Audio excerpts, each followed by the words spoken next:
ఈ రాష్ట్రంలో వైఎస్ఆర్ కాంగ్రెస్ పార్టీ అధికారంలోకి వస్తుంది. జగన్మోహన్ రెడ్డి గారు రెండవసారి ముఖ్యమంత్రిగా ప్రమాణ స్వీకారం చేస్తారని భావించాం. కానీ ఓటమి పాలయ్యాం.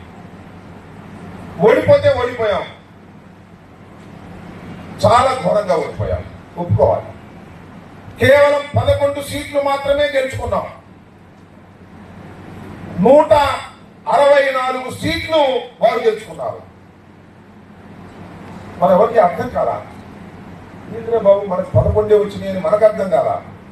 మనకు అర్థం కాకపోతే అర్థం కాపోయింది. వాళ్ళకు 164 సీట్లు వాళ్ళకి ఎందుకు వచ్చాయో వాళ్ళకే అర్థం కాదు. అంటే ఏం జరిగింది?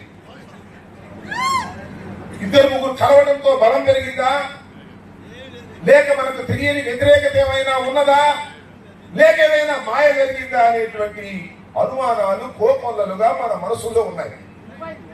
ఏది ఏమైనా ఓటమి పాలయ్యాం.